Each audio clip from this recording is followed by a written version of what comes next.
പ്രിയ സജ്ജനങ്ങളെ, സാദര നമസ്കാരം. രാമായണ തത്വവിചാരത്തിൽ ഹനുമാൻ ലങ്കയിലെത്തപ്പെട്ടു. സീതാദേവിയെ കണ്ടെത്തി. സീതാദേവിയോട് സംസാരിക്കണം. എന്നാൽ എങ്ങനെ സംസാരിക്കും?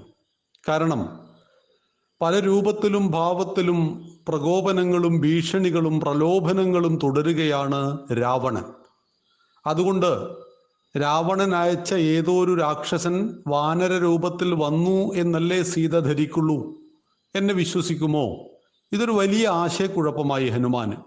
കാരണം ഹനുമാൻ അന്ന് സീതാദേവിക്ക് ബോധ്യപ്പെടണമെങ്കിൽ ഹനുമാനെ മുമ്പ് സീതാദേവി കണ്ടിട്ടില്ല. സീതാദേവിയെ രാവണൻ തട്ടിക്കൊണ്ടുപോയതിനു ശേഷമാണ് ശ്രീരാമചന്ദ്രനും ലക്ഷ്മണനും ഹനുമാനുമായിട്ട് സഖ്യമുണ്ടാക്കുന്നത്. അപ്പൊ മുമ്പ് കണ്ട് പരിചയമില്ല. ഇനി ഏത് രൂപത്തിൽ ഭാവത്തിൽ രാക്ഷസന്റെ പ്രകോപനങ്ങളും ഗൂഢവിദ്യകളും വരുമെന്ന് ഉറപ്പുമില്ല. ഇങ്ങനെ ചിന്താക്കുഴപ്പത്തിൽ സീതാദേവി താമസിക്കുന്ന ആ വൃക്ഷത്തിന്റെ ചുവട്ടിൽ ആ ചില്ലകൾക്കിടയിൽ മറഞ്ഞിരിക്കുകയായിരുന്നു ഹനുമാൻ. ഈ സമയത്ത് ദുഷ്ടനായ രാവണൻ വരുന്നു. ഇവിടെ സാന്ദർഭികവശാൽ പറയട്ടെ, രാവണൻ എന്തുകൊണ്ടാണ് സീതയെ മാനഭംഗം ചെയ്യാത്തത്? നമ്മുടെ നാട്ടിൽ കുറെ കോളേജ് കുമാരന്മാരും കുമാരിമാരും പറഞ്ഞിരുന്നു, നിറഗർഭിണിയെ കാട്ടിൽ ഉപേക്ഷിച്ച രാമനേക്കാൾ ഞങ്ങൾ ആഗ്രഹിക്കുന്നത്, ഇഷ്ടപ്പെടുന്നത് തൻ്റെ അന്തപുരത്തിലും തൻ്റെ രാജ്യത്തും കിട്ടിയിട്ടും ഒന്ന് തൊട്ടു നോവിക്കാതെ സീതയെ സംരക്ഷിച്ച രാവണനാണ് ഞങ്ങളുടെ ഹീറോ എന്നൊക്കെ പറയും. അവിടെ രാവണന് രണ്ട് സ്ത്രീകളുടെ ശാപമുണ്ട്. ഒന്ന് രംഭ, ഒന്ന് വേദവതി. പക്ഷെ രംഭയുടെ ശാപം ഫലിച്ചില്ല. എന്തുകൊണ്ടെന്നാൽ രംഭ അപ്സരസായിരുന്നു, ഒരുപാട് ആളുകളുടെ തപസ് മുടക്കുന്നവളാണ്, ഒരുപാട് ആളുകൾക്ക് ശരീരം നൽകുന്നവളാണ്. അങ്ങനെയുള്ള ഒരു സ്ത്രീയുടെ ശാപത്തിന് വേണ്ടത്ര ഫലം ഉണ്ടാവില്ലല്ലോ. അവളെ രാവണൻ കടന്നു പിടിച്ചിട്ടുണ്ട്, മാനഭംഗം ചെയ്തിട്ടുണ്ട്. എന്നാൽ വേദവതി മാതൃകാ സ്ത്രീയായിരുന്നു, അവൾ ചാരിത്ര ശുദ്ധിയുള്ളവളായിരുന്നു. അവളെയും രാവണൻ ഉപദ്രവിച്ചു, മാനഭംഗം ചെയ്തു. അതിൻ്റെ അടിസ്ഥാനത്തിൽ വേദവതിയുടെ ശാപമാണ്, സമ്മതമില്ലാതെ ഏതെങ്കിലും ഒരു സ്ത്രീ ശരീരത്തിൽ നീ സ്പർശിച്ചാൽ ആ നിമിഷം മരിച്ചു പോകും. അപ്പൊ ആ ശാപത്തിന്റെ അടിസ്ഥാനത്തിൽ മരണഭയം കൊണ്ടാണ് രാവണൻ സീതയെ പ്രലോഭനങ്ങളാൽ മൂടുന്നത്, അല്ലാതെ രാവണൻ നല്ലവനായത് കൊണ്ടല്ല. അങ്ങനെ സീതാദേവിയെ ഒരുപാട് കാലങ്ങളായിട്ട് രാക്ഷസിമാരെ കാവൽ നിർത്തി പ്രകോപനങ്ങളും പ്രലോഭനങ്ങളും ഒന്നും വഴങ്ങുന്നില്ല. അവസാനം ഇതാ ഭീഷണിയുമായി വന്നിരിക്കുന്നു രാവണൻ. ഇത് ഹനുമാൻ മറഞ്ഞിരുന്ന് കേൾക്കുകയാണ്. നിനക്ക് 3 മാസത്തെ സമയം തരുന്നു. ആ 3 മാസം അവസാനിക്കുന്ന നാൾ നീ എൻ്റെ ഭാര്യയായില്ല എങ്കിൽ നിന്നെ തുണ്ടം തുണ്ടമാക്കി ഈ നിശാചരികൾക്ക് ഭക്ഷണമായി നൽകും. ഇതാണ് ഭീഷണി. ഈ സമയത്ത് സീതാദേവി ഒരു പുൽക്കൊടി എടുത്തിട്ട് രാവണന്റെ മുന്നിലേക്ക് ഇടുകയാണ്. അത്ര നിസ്സാരമാണ് രാവണ നീ. ഇതാണ് ഭാരത സ്ത്രീകളുടെ ധീരതയും ഭാരത സ്ത്രീകളുടെ ഭാവശുദ്ധിയും. തുടർന്ന് ചുറ്റും കാവൽ നിന്ന നിശാചരികൾ, രാക്ഷസിമാര് സീതയോട് പറയുകയാണ്, സീതേ, നീ രാവണനെ കഴിക്കൂ, കല്യാണം കഴിക്കൂ. ഒരിക്കലും നിന്റെ ഭർത്താവിന് ഇങ്ങോട്ട് വരാൻ പറ്റില്ല. കാരണം അത്രയും സുരക്ഷയുണ്ട് ഇവിടെ, അത്രയും രാക്ഷസന്മാരുണ്ട്, ലങ്കാലക്ഷ്മി കാവൽ നിൽക്കുന്നുണ്ട്. ഇത് കേട്ടിട്ട് ഹനുമാൻ ചിരിക്കുകയാണ്.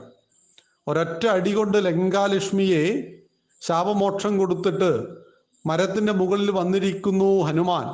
ഒരു വാനരന് ഇങ്ങനെ ചെയ്യാൻ പറ്റുമെങ്കിൽ സാക്ഷാൽ ശ്രീരാമചന്ദ്രൻ വന്നാൽ എന്തൊക്കെ ചെയ്യാൻ പറ്റുമെന്ന് നനച്ച് ഹനുമാൻ മനസ്സിൽ ഊറി ഊറി ചിരിക്കുകയാണ്. ഈ സമയത്ത് സീത പറയുന്ന വാക്കുകളാണ് ഹനുമാൻ ശ്രവിക്കുന്നത്. ഇങ്ങനെയാണത്: ഭാര്യ എന്ന പദത്തിന് നിങ്ങളുടെ നാട്ടിൽ വലിയ വിലയൊന്നും ഉണ്ടാവില്ല. ലങ്കയെ കുറിച്ചാണ് പറയുന്നത്. പക്ഷേ ഞങ്ങൾക്ക് പാവനമായൊരു പദമാണത്. പാതിവൃത്യത്തിന്റെ ചൂടറിഞ്ഞ നരാധമന്മാർ ഏറെയുണ്ട് കഥകളിൽ. ഞങ്ങൾ ഭർത്താവിൻ്റെ നിഴലായി നടക്കും, അവരെ സ്നേഹത്താൽ നയിക്കും. അവൻ്റെ സുഖവും ദുഃഖവും ഒരുപോലെ പങ്കിടും. നിങ്ങൾ പറഞ്ഞതുപോലെ പേരും പെരുമയും ധനവും അധികാരവുമുള്ള ഒരുവനെ കണ്ടെത്തിയാൽ ഭർത്താവിനെ വിട്ട് അവൻ്റെ പിന്നാലെ പോകുന്നവരല്ല ഞങ്ങൾ. താലി ഞങ്ങൾക്ക് വെറുമൊരാഭരണമല്ല, അത് ഒരു ആജീവനാന്ത ബന്ധമാണ്. മഞ്ഞളിന്റെ വിശുദ്ധിയും തങ്കത്തിന്റെ കരുത്തുമുള്ള ബന്ധം. അതിനാൽ പതിവ്രതകളായ സ്ത്രീകൾക്കു നേരെ ചന്ദ്രഹാസമുയർത്താൻ ധൈര്യമുണ്ടെങ്കിൽ നിങ്ങളുടെ രാവണനോട് വരാൻ പറയുക. ഒരു ഭാരത സ്ത്രീയുടെ അത്യുജ്വലമായ ഭാവശുദ്ധിയുടെ വാക്കുകൾ ഹനുമാൻ ശ്രവിക്കുന്നു. ഹനുമാന് സീതാദേവിയെക്കുറിച്ച് വല്ലാത്ത മതിപ്പുണ്ടാകുന്നു. ഇവിടെയാണ് നമ്മുടെ കുടുംബ ബന്ധങ്ങളുടെ ആഴവും ശക്തിയും. ആ സീതാദേവി ഏതൊരു താലിയെക്കുറിച്ചാണോ പറഞ്ഞത്, ആ താലിച്ചരടിൽ തന്നെയാണ് 10,000-കണക്കിന് വർഷങ്ങൾക്ക് ഇപ്പുറവും ഭാരതം കെട്ടിയുറപ്പിക്കുന്നത്. ഒരു പുരുഷനും സ്ത്രീയും തമ്മിലുള്ള ഒരു കരാറല്ല താലി. ഒരായുഷ്കാലം മുഴുവൻ പരസ്പരം സ്നേഹത്തോടെ വിശ്വാസത്തോടെ നമുക്ക് സംരക്ഷിക്കാം, ജീവിക്കാം എന്നുള്ളതിന് ഒരു പുരുഷൻ സ്ത്രീക്ക് നൽകുന്ന വാഗ്ദാനമാണ് താലി. ആ താലിയെ കഴുത്തിലണിഞ്ഞ ആ സ്ത്രീയെ സഹധർമ്മിണി എന്നാണ് വിളിക്കുന്നത് ഭാരതം. ഭാര്യ അത്തരം വാക്കുകളൊന്നുമല്ല.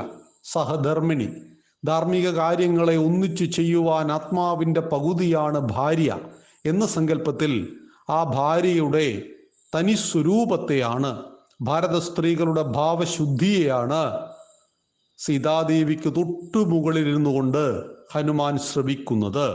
ഇവിടെ സീതാദേവിയെ അറിയുവാനുള്ള ഹനുമാന്റെ പരിശ്രമം, സീതാദേവിയെ അറിയുന്നു വാക്കിലൂടെ. നമുക്ക് ഒരാളെ വിലയിരുത്തുവാൻ അയാളുടെ വാക്കുകൾ ധാരാളമാണ്. ആ വാക്കിലെ സത്യസന്ധത, ആ വാക്കിലെ വിനയം, ആ വാക്കിലെ നിശ്ചയദാർഢ്യം, ഇതെല്ലാം കൊണ്ടുതന്നെ ഒരു വ്യക്തി ഏതു തരക്കാരനാണ് എന്ന് നമുക്ക് അനായാസേന മനസ്സിലാകും. ചില ആളുകൾ നമ്മുടെ മുന്നിൽ വരുമ്പോൾ 10 മിനിറ്റ് ഇരിക്കുമ്പോൾ തന്നെ നമുക്ക് അവരെ വല്ലാത്ത അവമതിപ്പ് അനുഭവപ്പെടും.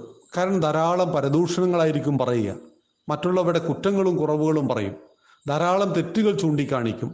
വിമർശനങ്ങൾ നല്ലതാണ്, അത് ആരോഗ്യകരമായിരിക്കണം. സത്യം ബ്രൂയാത് പ്രിയം ബ്രൂയാത്, അപ്രിയമായ സത്യങ്ങളെ മധുരമായി പറയൂ എന്ന് പറയുന്നു. ഇവിടെയാണ് സീതാദേവി രാവണനോട് സംസാരിക്കുന്നതും സീതാദേവി രാക്ഷസിമാരോട് സംസാരിക്കുന്നതും ഹനുമാൻ ശ്രവിക്കുന്നു. അതിൽ നിന്നും സീതയെ പരിപൂർണമായിട്ട് മനസ്സിലാക്കുകയാണ് ഹനുമാൻ. തുടർന്ന് ഹനുമാൻ എന്തു ചെയ്തു എന്നതിനെക്കുറിച്ച് നമുക്ക് നാളെ ചിന്തിക്കാം. നന്ദി, നമസ്കാരം. വന്ദേ മാതരം. ജയ് ശ്രീറാം.